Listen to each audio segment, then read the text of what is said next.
Welcome to my YouTube channel. आज के lecture में स्टार्ट करने जा रहे हैं क्लास 11th का चैप्टर 8 जिसका नाम है cell the unit of life. तो हम इस लेक्चर में बात करेंगे कि सेल्स क्या होते हैं, उनकी डिस्कवरी किसने की थी और फिर कुछ इंपॉर्टेंट टर्म्स के बारे में भी डिस्कस करेंगे। All organism are composed of cell. जितने भी ऑर्गेनिज्म होते हैं वो डिफरेंट टाइप ऑफ सेल से मिलकर बने होते हैं। बस यही होता है, कुछ ऑर्गेनिज्म ऐसे होते हैं जो कि यूनिसेलर होते हैं। यूनिसेलर का मतलब होता है, यूनि का मतलब सिंगल, सेलर का मतलब सेल। ऐसी स्पीसीज या फिर ऐसे ऑर्गेनिज्म जो सिंगल सेल से बने हुए होते हैं उन्हें कहते हैं यूनिसेलर। और कुछ स्पीसीज ऐसी होती हैं जो कि मल्टीसेलर होती हैं, मतलब बहुत सारे सेल से मिलकर बनी हुई होती हैं। तो मतलब जितनी भी स्पीसीज होती है, जितने भी ऑर्गेनिज्म होते हैं वो सेल से बने होते हैं। बट डिफरेंस यही होता है कि कुछ स्पीसीज जो होते हैं वो एक सेल से मिलकर बने होते हैं और कुछ स्पीसीज ऐसी होती हैं जो बहुत सारी सेल से मिलकर बनी होती। और हम बात करते हैं सेल्स क्या होता है डिटेल में, कि सेल्स की डिस्कवरी किसने की थी और सेल होता क्या है। Unicellular organism are capable independent existence and performing the essential function of the life. अगर जैसे अलग अलग बॉडी जो होती है वो सेल से बनी हुई होती है और अलग अलग प्रकार के वो फंक्शन भी परफॉर्म करती है और बहुत ही इसेंशियल और बहुत इंपॉर्टेंट फंक्शन परफॉर्म करती है। चाहे वो कोई स्पीसीज हो जिनकी एक सेल से बनी हुई हो या फिर बहुत सारी सेल से बनी होती। सेल का काम क्या होता है? अलग अलग फंक्शन परफॉर्म करना। तो अगर कोई पूछे व्हाट इज सेल, सेल होता क्या है? सेल एक प्रकार का फंडामेंटल स्ट्रक्चर और फंक्शनल यूनिट होता है हर एक लिविंग ऑर्गेनिज्म का, क्योंकि जितने भी लिविंग ऑर्गेनिज्म होते हैं वो सेल से मिलकर बने होते हैं, डिफरेंट टाइप ऑफ सेल से बने हुए होते हैं। सबसे पहले जो है सेल की डिस्कवरी किसने की थी, लिविंग सेल के बारे में किसने बताया था? एंटोन वॉन ल्यूवेनहुक ने सबसे पहले लिविंग सेल्स के बारे में बताया था। उन्होंने बताया था कि सेल होता क्या है। उसके बाद न्यूक्लियस की डिस्कवरी किसने की थी? तो न्यूक्लियस की डिस्कवरी सबसे पहले जो है रॉबर्ट ब्राउन ने की थी। उन्होंने बताया था कि न्यूक्लियस होता क्या है। फिर उसके बाद जैसे जैसे प्रॉपरली मतलब नई नई टेक्निक आती गई, अच्छे से जो इलेक्ट्रॉन माइक्रोस्कोप की डिस्कवरी होती गई, तो प्रॉपरली और भी ज़्यादा डिटेल में सेल की स्टडी की गई थी। उसके बाद सेल थ्योरी क्या होता है? इन 1838 में माल्थस लिडेन थे जो कि जर्मन के बॉटनिस्ट थे। उन्होंने बताया कि जो प्लांट होता है, प्लांट अलग अलग प्रकार के सेल से या फिर वो जो है टिश्यू से मिलकर बना हुआ होता है। उन्होंने बताया, स्लीडन ने क्या बताया? स्लीडन जो है वो जर्मन के बॉटनिस्ट थे। तो उन्होंने प्लांट के ऊपर डिस्कवरी की थी। किस ईयर में की थी? 1838 में की थी। उन्होंने बताया था कि प्लांट जो होते हैं वो डिफरेंट टाइप ऑफ सेल या फिर टिश्यू से मिलकर बने हुए होते हैं। उसके बाद दूसरे साइंटिस्ट आए थे थ्योडोर सॉन। उन्होंने अपनी डिस्कवरी जो है 1839 में की थी। ये ब्रिटिश के जूलॉजिस्ट थे, तो उन्होंने एनिमल के ऊपर डिस्कवरी की थी। उन्होंने बताया था कि जैसे प्लांट की बॉडी जो होती है वो डिफरेंट टाइप ऑफ सेल या फिर किसी टिश्यू से मिलकर बनी होती, वैसे ही एनिमल की बॉडी भी होती है। उनकी जो आउटर कवरिंग होती है, मतलब उनकी भी बॉडी किसी न किसी टिश्यू या सेल से बनी हुई होती है, बट उन्होंने पर्टिकुलरली उसका नाम नहीं बताया था। और आज के मतलब अब जो है उस किस नाम से हम जानते हैं, जिसे कहते हैं प्लाज्मा मेम्ब्रेन। मतलब जो है जो एनिमल की बॉडी होती है, जो उसकी आउटर कवरिंग होती है, वो किससे बनी होती है? प्लाज्मा मेम्ब्रेन से बनी होती है। और जो प्लांट की बॉडी होती है वो किससे बनी हुई होती है? सेल वॉल से बनी हुई होती है। He also conclude based on the study on the plant tissue and the presence of cell. उन्होंने ये तो बता दिया था कि उनके पास सेल वॉल पाया जाता है, बट कौन सा सेल वॉल का पर्टिकुलर नाम क्या होगा ये नहीं बताया था। On the basis of Schleiden and Schwann और स्लीडन की मतलब उनके जो उन्होंने थ्योरी दी थी उसके ऊपर एक हाइपोथेसिस बना था। ये बना था कि प्लांट और एनिमल की जो बॉडी होती है वो सेल या फिर सेल के प्रोडक्ट से मिलकर बनी हुई होती है। Next, Schleiden and Schwann together formulated the cell theory. मतलब स्लीडन और सॉन ने फाइनली जो है सेल थ्योरी के बारे में बताया था।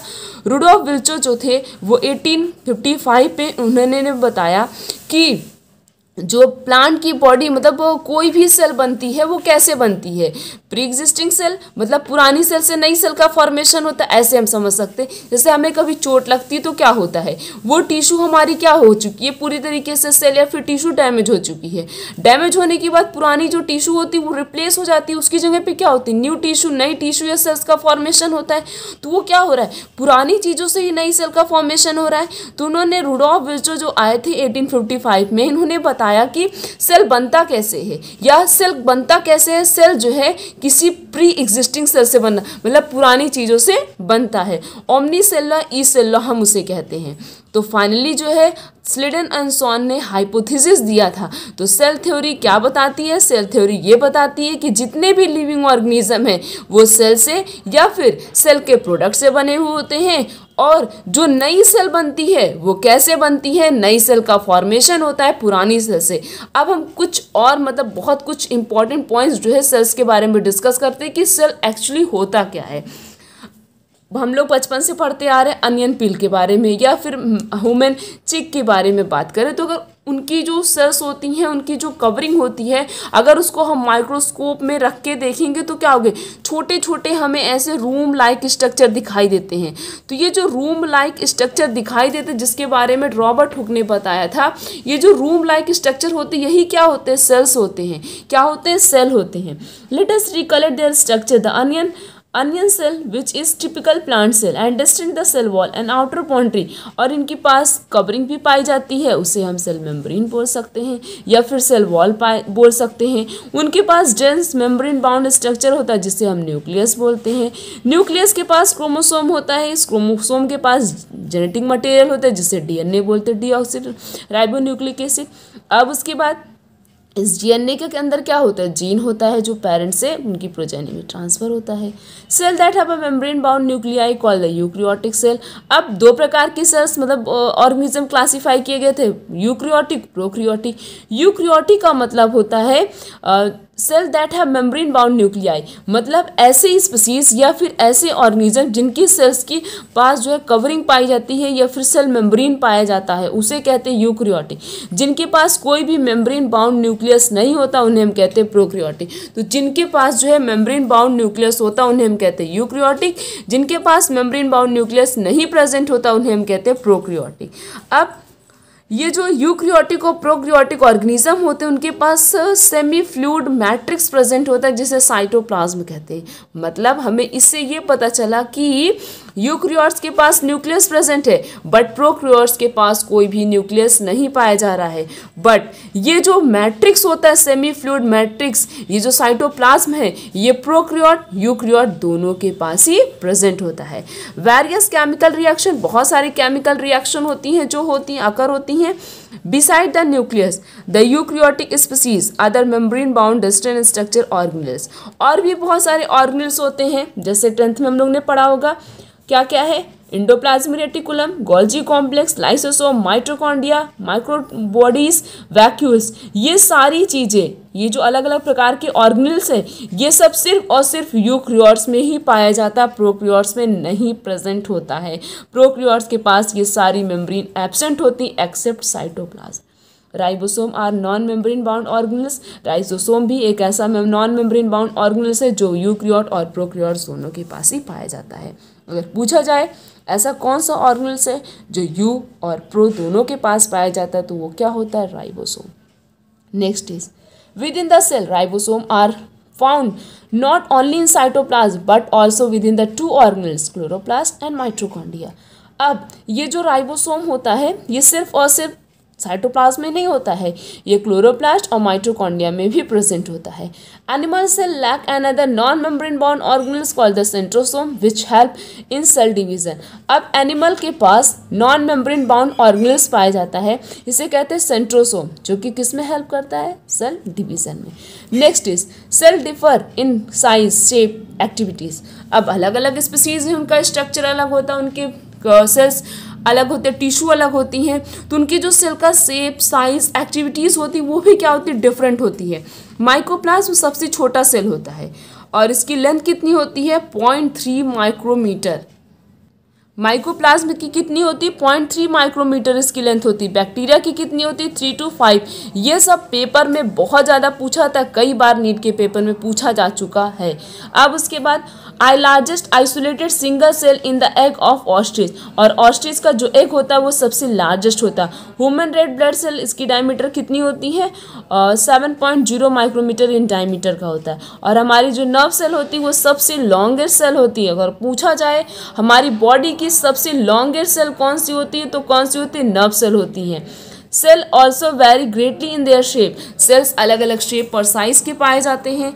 अब जो है जैसे अगर हम शेप की बात करें तो शेप कौन कौन से होते हैं, या फिर वो डिस्क लाइक शेप होगा, या पॉलीगोनल शेप होगा, या कोलुमुलर शेप होगा, या क्यूबॉइडल शेप होते हैं, या फिर थ्रेड लाइक स्ट्रक्चर होता है, या फिर इनरेगुलर इन शेप होता है। तो अलग अलग शेप की स्पीसीज, अलग अलग स्पीसीज में अलग अलग सेल्स के शेप पाए जाते हैं। तो ये क्या करेंगे, जब शेप अलग अलग है तो ये अलग अलग फंक्शन भी परफॉर्म करते हैं। उसके बाद हम बात करते हैं प्रोक्रियोटिक स्पीसीज की। प्रोक्रियोटिक स्पीसीज में आते हैं bacteria, blue green algae, mycoplasma, PPLO का फुल फॉर्म है प्लूरोनिमोनिया लाइक ऑर्गेनिज्म। बहुत ही ज़्यादा इंपॉर्टेंट है, ये भी कई बार पेपर में पूछा जा चुका है। They are generally smaller and multiply more rapidly than the eukaryotic cell. अब जो प्रोक्रियोटिक सेल होते हैं वो यूक्रियोटिक सेल के कंपैरिजन में बहुत ही ज़्यादा तेज, बहुत ही ज़्यादा मल्टीप्लाई कर पाते हैं और सबसे छोटे होते हैं। अलग अलग शेप और साइज़ के होते हैं। शेप की बात करें तो बैक्टीरिया कौन कौन सा शेप का होता है, जैसे रॉड शेप का बैसिलस हो गया, स्पैरिकल शेप का कोकस हो गया, कॉमन शेप का विब्रियो हो गया और स्पाइरल शेप का स्पाइरलम हो गया। तो अलग अलग शेप के बैक्टीरिया प्रेजेंट होते हैं। तो ये बैक्टीरिया के शेप भी बहुत इंपॉर्टेंट है और इनके एग्जाम्पल भी बहुत इंपॉर्टेंट है। The organisation of prokaryotic cell is fundamentally similar even through prokaryotes exist a wide variety of shape and function. मतलब ये जो प्रोक्रियोटिक स्पीसीज होती हैं ये अलग अलग हैबिटेट में भी पाई जाती हैं, अलग अलग शेप और साइज की होती हैं। तो अलग अलग शेप और साइज की हैं तो मतलब अलग अलग प्रकार के फंक्शन भी परफॉर्म करती हैं। All prokaryotic have a cell wall surrounded by cell membrane except in mycoplasm। जितने भी प्रोक्रियोटिक स्पीसीज होती हैं तो उनकी सेल वॉल जो होती है वो सेल मेम्ब्रेन से सराउंडेड होती है, माइकोप्लाज्म को छोड़ के। चैप्टर 2 में है ना, माइकोप्लाज्म एक ऐसा स्पीसीज है जो सबसे छोटा होता है, बिना ऑक्सीजन की प्रेजेंस में सर्वाइव करता है, मतलब वो जहाँ भी रहता है वहाँ पे ऑक्सीजन नहीं पाया जाता है और इसके पास कोई भी सेल वॉल भी नहीं पाई जाती है। और प्रोक्रियोट्स के पास फ्लूइड मैट्रिक्स होता है जिसे हम साइटोप्लाज्म कहते हैं। इनके पास कोई भी वेल डिफाइंड न्यूक्लियस नहीं पाया जाता है। इनका जो जेनेटिक मटेरियल होता है बेसिकली नेकेड होता है, मतलब वो किसी भी न्यूक्लियर मेम्ब्रेन, कोई भी एनवलप नहीं पाया जाता जो उसको कवर करके रखता है। जीनोमिक डीएनए मतलब सिंगल सर्कुलर डीएनए प्रेजेंट होता है जिससे हम क्या बोलते हैं, प्लाज्मिड बोलते हैं। प्लाज्मिड सेल्फ रिप्लिकेटेड होता है, खुद वो रिप्लिकेट कर सकता है। इनका कैरेक्टरिस्टिक फीचर होता है ये रेजिस्टेंस होते हैं किससे, अलग अलग प्रकार के एंटीबायोटिक से। हम हायर क्लासेस में बायोटेक्नोलॉजी में डिटेल में स्टडी करेंगे एक्चुअली प्लाज्मिड कौन सा फंक्शन परफॉर्म करता है बैक्टीरिया के अंदर। DNA is used to monitor bacterial transformation with a foreign DNA. Nuclear membrane is found in eukaryotes. No organelles like one in eukaryotes are found in prokaryotic cell. ऐसी कोई भी organelles है जो eukaryotes में पाए जाते हैं। प्रोक्रियोट्स मतलब कुछ ऐसी ऑर्गेनेल्स होती हैं जो दोनों में कॉमन होती हैं, बट यूक्रियोट्स के पास ऑर्गेनेल्स सारी पाई जाती है, प्रोक्रियोट्स के पास ऑर्गेनेल्स नहीं प्रेजेंट होते हैं राइबोसोम को छोड़ के। Prokaryotes have something unique in a form of inclusion. Prokaryotes के पास इंक्लूजन बॉडी पाई जाती है जहाँ पे उनका फूड मटेरियल क्या होता है, रिजर्व होता है। अभी हम इसके बारे में डिटेल में आगे स्टडी करेंगे। Specialised differentiated form of cell membrane called mesosome. इनके पास म्यूसोसोम प्रेजेंट होता है प्रोक्रियोट्स के पास, और they are essentially infolding of the cell membrane. और इनकी जो सेल मेम्ब्रेन होती है वो फोल्डेड हो सकती है।